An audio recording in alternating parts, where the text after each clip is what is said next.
오늘 저는 복음에 대한 연속 설교 네 번째 시간에 설교를 하겠습니다. 지난 시간에는 죄의 네 가지 속성에 대해 생각해 보면서 죄가 얼마나 무섭고 무거운 것인지를 생각했습니다.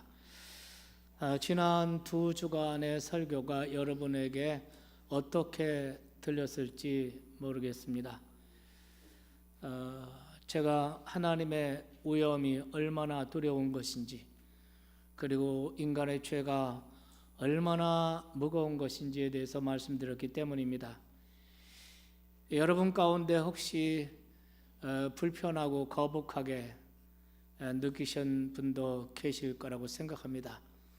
본래 죄의 문제를 다루면 인간의 양심이 거북하고 불편하기 때문이죠. 그러나 그럼에도 불구하고 죄의 문제를 다루지 않을 수 없는 이유는 죄의 문제에 대한 바른 자각이 있어야 십자가의 복음을 이해하기 때문입니다. 십자가의 복음이 무엇인지 제대로 알려면 두 가지에 대해서 제대로 알고 있어야 됩니다. 하나는 하나님의 오염이고 다른 하나는 죄의 심각성입니다. 이 둘 중에 하나라도 제대로 알지 못하면 예수 그리스도가 왜 십자가에 죽어야 했는지, 그리고 그 십자가의 죽음이 왜 우리에게는 좋은 소식이고 복된 소식이 되는 것인지 이해하지 못하기 때문입니다. 지난주 읽은 시편 51편은 다윗이 하나님 앞에서 자기의 죄성을 깨닫고 하나님께 올린 회개의 기도였습니다. 우리는 그 기도를 통해서 다윗이 하나님의 임재 앞에서 죄의 네 가지 속성을 새롭게 깨닫고 그로 인해서 진정한 회개를 경험하고 있다는 것을 하게 됐다는 것을 우리가 확인했습니다. 이 죄성에 대한 네 가지 속성을 제대로 깨달아야만 거기서부터 진정한 회개라는 것이 터져 나오는 것입니다. 이렇게 자신의 죄성을 깨닫게 된 다윗이 이 시편 51편을 통해서 하나님께 구체적으로 세 가지를 구합니다. 첫째는 죄에 대한 하나님의 용서를 구합니다. 그래서 시편 51편 1절 말씀에 보면은 하나님이여 주의 인자를 따라 내게 은혜를 베푸시며 주의 많은 긍휼을 따라 내 죄악을 지워주소서. 하나님은 죄에 대해서 진노하시는 하나님이십니다.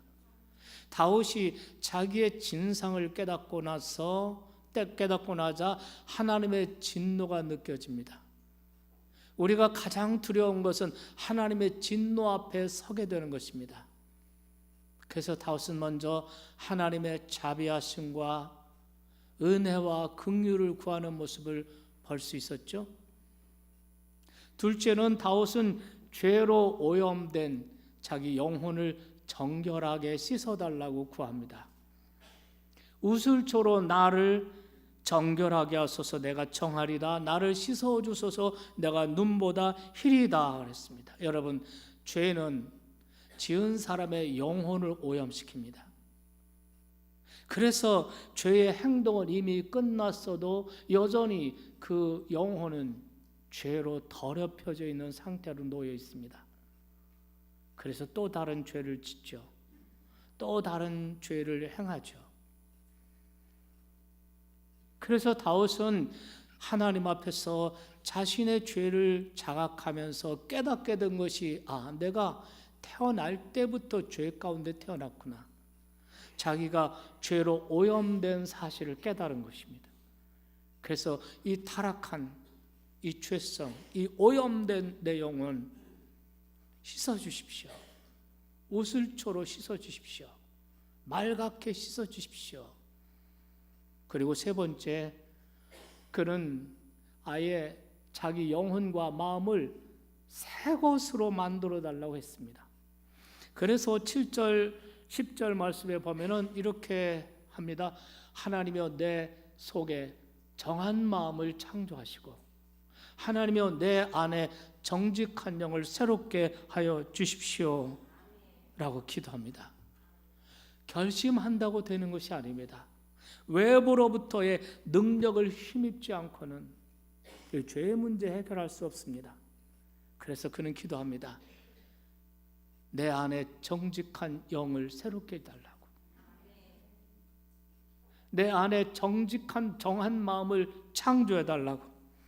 여러분, 다윗은 기도할 줄 아는 사람이었습니다. 그렇기 때문에 자기 죄 문제를 해결받기 위해서 절절하게 기도했을 것입니다. 다윗은 제사를 알았습니다. 그렇기 때문에 속죄 제물도 부족함이 없이 드렸을 것입니다. 그렇게 해서 그는 차츰 회복되었을 것입니다. 하지만 그가 바라는 것만큼 흡족하게 문제가 해결되지는 않았던 것 같습니다. 그것이 율법 종교의 한계입니다. 율법은 인간의 죄성을 전제하고 주어진 삶의 지침입니다. 말하자면 너는 죄인이니 다른 건 몰라도 이것만은 지켜라. 이게 율법입니다. 그렇게 율법을 지키고 살다가 실패해서 율법을 범하고 죄를 지으면 이렇게 해결해라 하고 주신 것이 구약의 제사입니다. 따라서 다윗은 제사를 아는 사람이에요. 자기가 죄를 지었을 때 어떻게 해서 이 죄에서 용서를 받는지, 이 문제를 어떻게 해결하는지 아는 사람입니다. 그렇기 때문에 그는 속죄의 제물을 드렸을 것입니다. 속죄의 제물을 드림으로 말미암아 하나님의 용서와 죄 씻음을 받을 수 있었을 것입니다. 하지만 그것만으로 자신의 죄 문제가 완전히 해결된 것 같지 않았습니다. 그래서 구합니다. 내 마음 안에 정한 마음을 창조해 주십시오. 내 마음과 내 영혼을 아예 다시 지어 주십시오. 형식적인 종교인들은 율법과 제사만으로 만족하고 살았습니다. 하지만 영적으로 예민한 사람들은 그것만으로 만족하지 못했습니다. 죄에 대해 뭔가 더 깊은 해결책이 없이는 희망이 없다고 생각했습니다.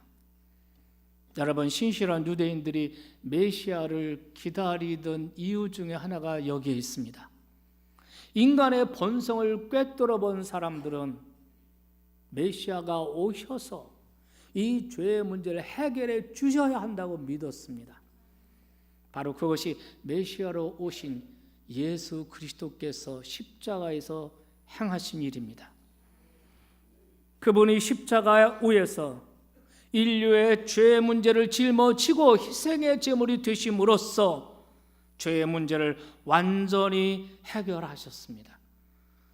다윗이 구한 세 가지 그 기도도, 세 가지 내용도 십자가에서 비로소 다 이루어진 줄 믿으시기 바랍니다. 다윗이 하나님에 대한, 자기 죄에 대한 하나님의 용서를 구하지 않습니까?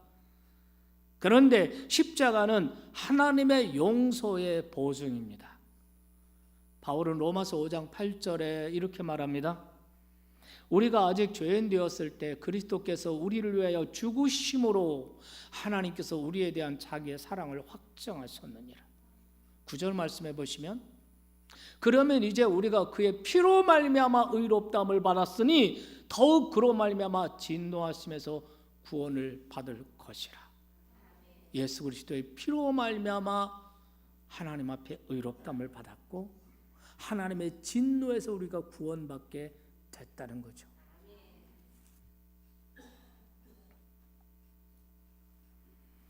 다윗은 죄로 오염된 자기 영혼의 정결함을 위해서 기도했습니다. 다윗은 우슬초로 나를 씻어 주십시오 이렇게 말했습니다. 우슬초는 제물을 드릴 때 피를 뿌리기 위해 사용하는 에보조라고 하는 식물입니다. 에보조라고 하는 식물 자체에 죄를 씻는 효능이 있는 것이 아니라 제물의 피, 짐승의 피로 씻어달라는 의미입니다. 그런데 여러분, 이 우슬주로 뿌리는 이 짐승의 피는 바로 십자가에 달리신 하나님의 어린 양 예수 그리스도를 상징한다는 것을 기억하시기 바랍니다. 예수 그리스도께서는 십자가 위에서 속죄의 제물이 되사 인류의 죄 문제를 해결했습니다. 죄 문제. 무엇으로 해결할 수 있을까요? 종교로 해결할 수 있을까요? 고행으로 해결할 수 있을까요? 죄 문제 무엇으로 해결할 수 있습니까? 옛날 우리가 부르던 찬송 가운데 울어도 못하네, 힘써도 못하네, 이런 찬송이 있었습니다. 울어도 못하고 힘써도 못합니다. 어떤 방법으로도 죄 문제 해결할 수 없습니다. 죄로 오염된 타락한 이 영혼을, 이 마음을, 이 전 존재를 어떻게 해결하겠습니까? 그래서 예수께서 오셨습니다. 죄 없는 하나님의 아들이 육신을 입고 이 땅에 오셔서 십자가에 모든 인간의 죄를 짊어지고 대신 죄값을 지불하시고 죽으셨습니다. 우리는 예수 그리스도의 십자가의 피를 통하여 정결함을 받게 되는 것입니다. 십자가에서 흘린 그 보혈은 지금도 흐르고 있고 또한 살아 있습니다.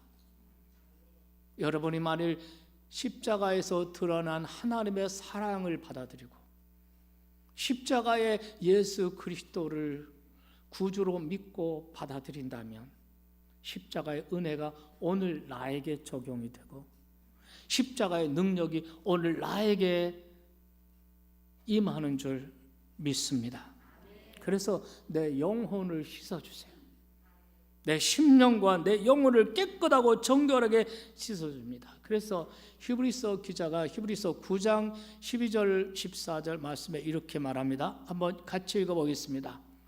염소와 송아지의 피로 하지 아니하고 오직 자기의 피로 영원한 속죄. 무엇으로 영원한 속죄를 이루어요? 그리스도 예수 자기의 피로 영원한 속죄를 이루셨다는 거예요. 13절 염소와 황소의 피와 암송아지의 죄를 부정한 자에게 뿌려 그 육체를 정결하게 하여 거룩하게 하여 하거든. 구약의 제사법에 나오는 거예요. 하물며 같이 읽겠습니다. 하물며 영원하신 성령으로 말미암아 흠없는 자기를 하나님께 드린 그리스도의 피가 어찌 너의 양심을 죽은 행실에서 깨끗하게 하고 살아계신 하나님을 섬기게 못하겠느냐.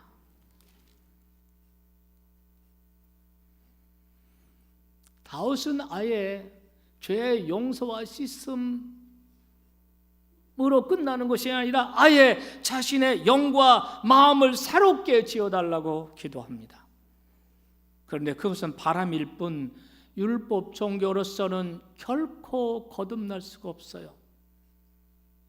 율법을 행하고 구약 성경에 하나님이 제시하신 그 제사를 통해서는 거듭날 수가 없습니다. 그러나 우리가 십자가에서 드러난 하나님의 사랑을 알고 그 예수 그리스도를 나의 주님으로 받아들이는 순간 성령의 역사로 우리의 영이 거듭나게 되는 것입니다. 새 사람이 되게 하는 것입니다. 이 사실에 대해서 바울 사도는 고린도후서 5장 17절에 이렇게 말합니다. 그런즉 누구든지 그리스도 안에 있으면 새로운 피조물이라. 이전 것은 지나갔으니 보라 새 것이 되었도다. 여러분, 이쯤에서 우리가 잠시 멈추고 생각해 볼 질문이 있습니다. 아마도 그 질문은 한 번도 해보지 않은 사람이 거의 없으실 것입니다. 저도 오랫동안 그 질문과 실험을 했습니다. 그 질문에 걸려 아직도 넘어서지 못하고 계신 분들이 계십니다. 그러나 그 질문을 넘어서 믿음의 도약을 하고 있는 분들도 계십니다. 그 질문은 이것입니다.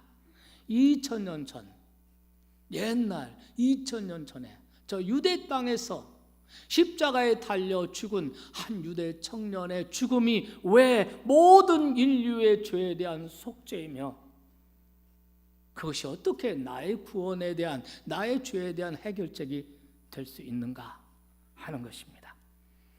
여러분, 이 질문은 논리적으로 설명해서 납득시키는 것이 아닙니다. 하나님의 임재 앞에 서야 비로소 하나님이 어떤 분인지 알고, 그리고 내 죄의 진상을 알 수 있듯이 정말 우리가 십자가를 믿음으로 바라보고 십자가 앞에 나아가서 십자가를 붙드는 순간 우리가 알게 되는 것입니다. 이 성령의 역사 아니면 십자가의 이 신비도 깨달을 수가 없습니다. 하지만 우리가 논리적으로 단서, 작은 단서라도 우리가 우리의 믿음을 십자가 앞으로 인도하는데 도움이 될 거라고 생각합니다. 그 단서 두 가지를 말씀드리겠습니다. 왜 2000년 전 유대 땅에서 한 청년의 죽음이 오늘 모든 인류의 죄에 대한 속죄며 오늘 나의 죄에 대한 속죄가 될 수 있느냐? 왜 그분의 죽음이 모든 인류를 위한 죽음이냐 하는 겁니다. 그것은 먼저 예수님께서 겟세마네 동산에서 기도하신 그 사건 속에서 숨겨져 있습니다. 예수님께서 마지막 십자가를 지시기 마지막 밤, 목요일 밤에 제자들을 데리고 겟세마네에 올라갔습니다. 성만찬을 행하시고, 그리고 마지막으로 예루살렘 성전에 올라가서 긴 기도를 들으십니다. 그 기도가 요한복음 17장에 기록되어 있습니다. 기도를 마치시고 찬송을 부르면서 기도론 시내를 지납니다. 그리고 겟세마네 동산으로 올라가시는데 주님께서 갑자기 그때부터 고민하고 슬퍼하셨다고 기록되어 있습니다. 마태복음 16장에 보면 또 그 다음에 제자들을 향해서 말씀하시기를 내 마음이 매우 고민하여 죽게 되었다 이렇게 말합니다. 고민이 너무 크고 슬픔이 너무 커서 죽을 지경이라는, 감당할 수 없다는 것입니다. 여기서 우리가 의문이 생깁니다. 여러분이 복음서를 차례대로 읽어보신 분이라면 이해가 되지 않아요. 예수님은 조금 전에 어떻게 하셨습니까? 제자들을 모아놓고 떡을 떼어주시면서 이것을 받아 먹으라, 이것은 너희를 위하여 주는 내 몸이다. 잔에 포도주를 따라 주시면서 이것을 받아 마셔라, 이것은 너희를 위하여 흘리는 바 나의 피 곧 언약의 피니라. 예수님께서는 그들을 위해서 피와 살을 주시겠다고 말씀하실 때 그분에게 그 어느 구석에도 죽음에 대한 두려움이나 고통이나 그런 모습을 찾아볼 수가 없었습니다. 그분은 예루살렘에 올라가면 십자가에 못 박혀 죽을 것을 아시면서 제자들이 만류함에도 불구하고 예수님께서 십자가로 예루살렘을 올라오셨습니다. 그러면서 제자들에게 말씀하십니다. 내가 십자가에 못 박혀 죽을 것이다. 그리고 3일 만에 다시 살아나야 할 것이다. 이렇게 말씀하신 분입니다. 그래서 그분은 죽음에 대해서 슬퍼하시거나 두려워하시거나 이런 것이 전혀 그분에게 느낄 수가 없었습니다. 그런데 겟세마네 동산에 들어가 기도하시기 전에 갑자기 고민하고 슬퍼하셨습니다. 마음에 고민이 되어 죽을 지경이 되셨습니다. 기도할 때 아버지여 이 십자가 잔이 내게서 지나가게 해주십시오. 이렇게 처음에 기도를 하십니다. 누가복음의 기록에 의하면 땀방울이 핏방울처럼 떨어졌다고 기록하고 있습니다. 이 모든 정황은 그분이 경험한 슬픔과 고통과 두려움의 깊이를 우리에게 말해줍니다. 이게 뭘까요? 무엇이 예수님을 그렇게 슬프게 하고 두렵게 만들었을까요? 지금까지 죽음에 대한 두려움을 숨겨오고 있다가 갑자기 이곳에서 무너진 것일까요? 여러분, 이 질문에 대한 유일한 답은 성경의 증언대로 예수님이 말씀하신 대로 예수님의 죽음에는 뭔가 특별한 것이 있다는 것입니다. 그 특별한 것이 무엇입니까? 성경이 증언하는 대로, 예수님이 직접 말씀하신 대로 예수님은 당신 개인의 죽음이 아니라 모든 인류의 죄를 짊어진 죄인으로서의 죽음이고, 그로 말미암아 영원한 하늘 아버지로부터 버림을 당하고 하나님께 저주를 받는 이 사실이라는 것을 주님은 아셨습니다. 육신의 고통이 두려운 것이 아니고 십자가에 달려 고통당하는 그것이 두려운 것이 아니라 모든 인류의 죄를 짊어지고 하나님께 버림받고 하나님께 저주를 받아야 한다는 것. 그럼으로써 인류의 죄를 속죄하는 거죠. 그것이 두려웠던 것입니다. 그래서 여러분, 예수님께서 십자가에서 달려 마지막 절규하시는 모습이 성경에 기록되어 있습니다. 엘리 엘리 라마 사박다니. 이 말은 나의 하나님 나의 하나님 어찌하여 나를 버리십니까? 예수 그리스도는 십자가상에서 하나님께 버림을 받았습니다. 하나님과 관계가 끊어졌습니다. 모든 인류, 나를 포함한 여러분을 포함한 모든 인류의 죄를 그분에게 저주가 쏟아지고 그 죄값으로 그분이 저주를 받으셨습니다. 그래서 신약성경 갈라디아 3장 13절에 바울께서 이렇게 말씀하십니다. 그리스도께서 우리를 위하여 저주를 받은 바 되사 율법의 저주에서 우리를 속량하여 주셨다. 우리를 저주에서 풀어주시기 위해서 당신이 저주를 받으셨다는 거예요.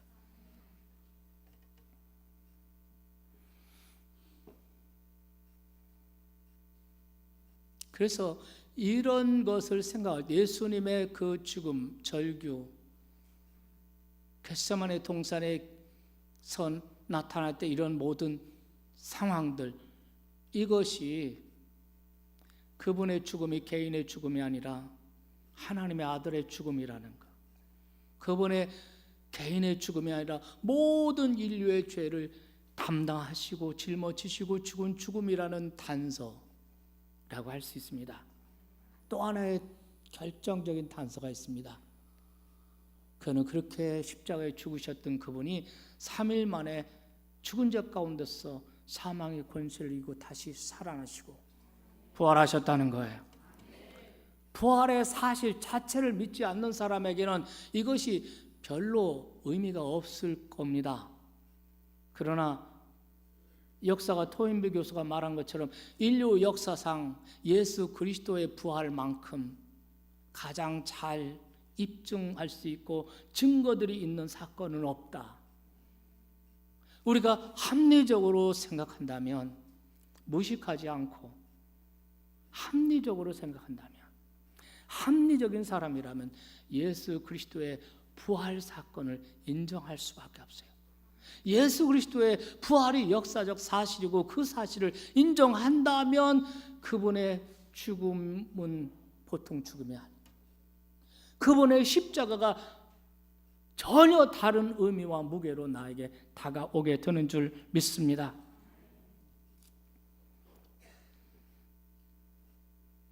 십자가에 대해 가장 자주 제기되어 온 질문이 있습니다. 어떻게 2000년째 일어난 한 유대 청년의 죽음이 오늘 나의 구원이 될 수 있나? 그것이 단순히 한 유대 청년의 죽음이라면 그것이 나의 구원이 될 수 없어요. 하지만 십자가에서 비참하게 죽은 그분이 사흘 만에 부활하신 겁니다. 그렇다면 그분은 단순한 유대 한 청년의 죽음이 아니에요. 인간의 차원을 뛰어넘는 사건입니다. 한 유대 청년의 죽음이 아니에요. 한 인간의 죽음이 아니라 나를 포함한 모든 인류의 죄를 담당하신 하나님의 아들의 죽음이에요. 그런 분의 죽음이라면 십자가가 다시 보이기 시작하는 것입니다. 여러분, 2000년이라는 이 시간도 문제로 느껴집니다. 그 장구한 시간, 2000년. 여러분, 2000년이라는 게 실제로 생각하면 엄청난 간격입니다. 2000년 전 그 장구한 시간의 간격을 넘어서 그 죽음이 오늘 나에게 구원의 능력이 된다? 말이 되지 않습니다. 그렇지만 이것도 역시 부활의 시각으로 바라보면 재고의 여지가 있습니다. 하나님은 시간을 창조하신 분이고 시간 안에서 역사하시기도 하지만 하나님은 시간을 초월해 계세요. 그분은 영원부터 영원까지 살아계신 분이십니다. 그분에게는 언제나 현재가 있을 뿐입니다. 시간 속에 있는 인간에게는 과거도 있고 현재도 있고 미래도 있지만 시간을 창조하시고 시간을 다스리시고 시간 위에 초월해 계신 하나님은 언제나 현재입니다. 2000년 전이든 3000년 전이든 상관이 없습니다. 아브라함의 시대가 지금부터 4000년 전인데 4000년 전이든 5000년 전이든 하나님께는 언제나 현재일 뿐입니다. 그렇기 때문에 십자가 사건은 시간과 공간을 초월하신 인간의 죄 문제를 해결하시기 위한 하나님의 사건이었습니다. 그렇기 때문에 우리는 십자가를 신비라고 하는 것입니다. 오늘 설교의 제목은 십자가의 신비입니다. 십자가는 역사 안에서 일어났지만 역사를 넘어서는 사건이며 한 인간의 죽음이 아니라 한 인간이 아니라 하나님에게 일어난 사건인 것입니다. 역사 안에서 시간 속에서 그 공간 안에서 한 유대 청년의 죽음이라면 우리의 구원과 상관없습니다. 그러나 역사 안에서 일어난 십자가의 사건이 역사를 넘는 사건이며 한 유대 나사렛 청년 예수의 죽음은 하나님의 아들의 죽음이셨으며 그분이 하나님의 아들이라고 하는 결정적인 증거가 죽음을 이기고 살아나셨다는 것입니다.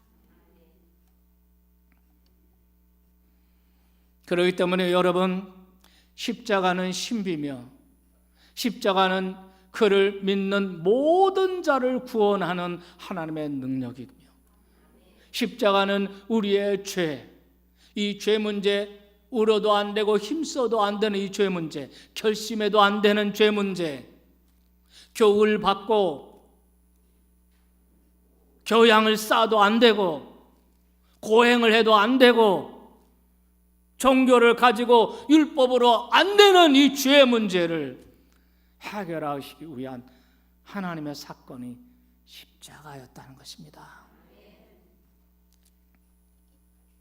사랑하는 여러분, 아직도 여러분 마음 가운데 교회는 다녔지만 십자가가 믿어지지 않는 분들이 혹 계시다면 오늘 아침에 다시 한번 예수님의 부활 사건을 곰곰이 생각해 보시기 바라요. 그리고 십자가에서 달리셨던 주님의 그 절규를 다시 한번 곰곰이 생각해 보시길 바랍니다. 그리고 뭔가 내가 체험은 못했어도 그럴 수 있겠구나. 그 죽음이 그 시대 그 곳에서만 일어난 일이 아니라 그 죽음이 오늘 나의 모든 인류의 죄 문제를 위하여 죽으셨구나 하는 것이 조금이라도 여러분 마음 가운데 이해가 비슷한 게 온다 한다면 그다음에 여러분은 이제 십자가를 다시 바라보고 싶어질 것입니다. 그 십자가 앞에 나아가 무릎 꿇고 기도하고 싶은 마음이 생길 것입니다. 그 십자가를 곰곰이 다시 바라보고 그 십자가를 붙들고 정말 내가 할 수 없을 때, 십자가 외에는 아무 희망이 없다고 생각할 때, 그때 여러분은 십자가 앞에 나가서 십자가를 붙들게 되는 믿음이 생기게 될 줄로 믿습니다. 교회를 다녀도 전혀 이런 생각을 해보지 않고, 이런 고민, 죄에 대한 고민도 없이, 왜 교회 가면 십자가 얘기를 하는가? 왜 찬송가에는 그래 십자가가 그렇게 많은가? 이게 도대체 나는 머리로는 뭐 비슷하게 알겠는데 이게 도무지 믿어지지 않고 받아들이지 않는, 아예 그런 고민도 없이 하나의 종교 생활로, 이거 이제 청산하셔야 됩니다. 여러분, 종교인이 되지 말고 예수를 믿는 사람들이 되시고 예수의 제자들이 되셨으면 좋겠습니다. 여러분, 위대한 사도 바울도 이전에 역시 십자가를 부정했던 사람입니다. 십자가와 부활을 증거하는 사람들, 전하는 사람들을 쫓아다니면서 박해하던 사람입니다. 그러던 사람이 부활의 주님을 만나고 나서 십자가를 전하기 시작합니다. 그 전까지는 예수쟁이들이 말하는 십자가에 죽은 예수, 십자가의 복음, 이게 말도 안 되고 허무맹랑한 소리라고 생각했습니다. 그런데 그 주님이 그 예수가 부활하시고 그 부활하신 예수님을 만나고 나서, 다시 말하면 십자가가 허무맹랑한 거라고 생각했는데 부활을 믿고 보니까 십자가가 달리 보이더라는 것입니다. 이 십자가 안에 내 모든 구원이 있고 내 모든 소망이 있고 내 모든 생명이 있다는 것을 깨달은 것입니다. 그 십자가의 신비를 체험하고 그는 십자가를 전하는 사람이 된 것입니다. 그가 십자가를 전하게 된 이유를, 전하는 이유를 이렇게 오늘 본문에서 설명을 합니다. 23절입니다.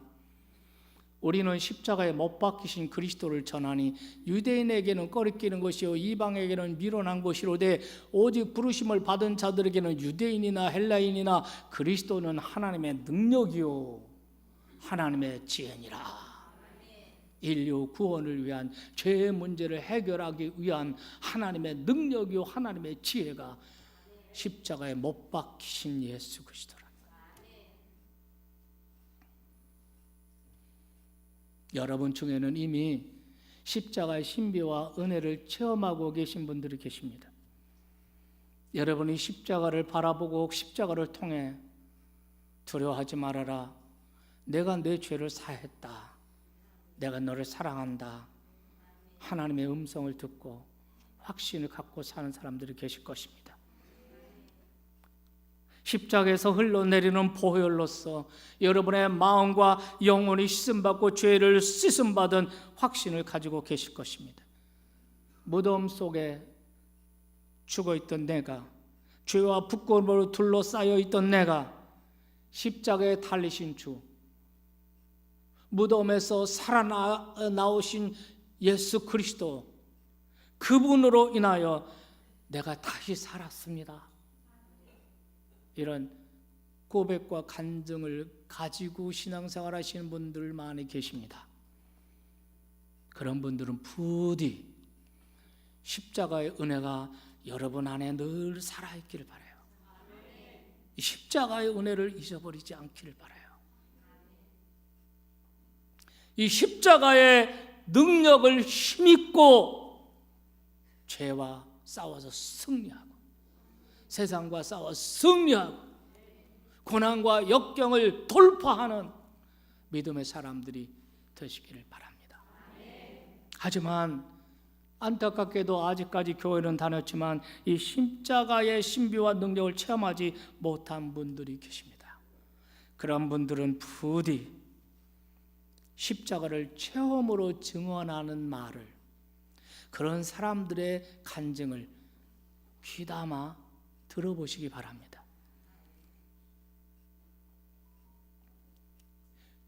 예수 그리스도의 죽은 자 가운데 부활하신 것을 볼 때 예수님의 죽음이 한 개인의 죽음이 아니라고 하는 사실을 곰곰이 생각해 보시기 바랍니다. 그리고 할 수 있다면 인생의 곤고한 때가 이르기 전에 십자가 그늘 아래 나와 그 십자가를 붙들고 그 십자가의 은혜 안에 여러분의 생애를 맡기시는 일이 일어나기를 바랍니다. 언제라도 좋습니다. 십자가 외에 다른 희망이 없다는 것을 깨달을 때, 십자가 외에 희망이 없다 싶을 때, 여러분의 죄 문제, 죽음의 문제, 십자가 외에는 희망이 없다 싶을 때 고개를 들어 십자가를 바라보시고 그곳에서 우리의 죄를 대신해 죽으신 예수 그리스도의 이름을 부르시기 바랍니다. 주의 이름을 부른 자는 누구든지 주의 이름을 부른 자는 구원을 얻으리라.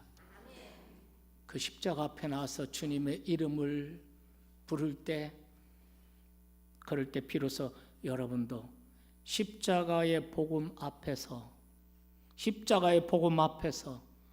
활짝 웃게 되는 기쁨을 여러분도 맛보게 되실 것입니다. 오늘은 십자가의 신비 이런 제목으로 십자가의 복음에 대한 네 번째 말씀을 여러분과 함께 나눴습니다.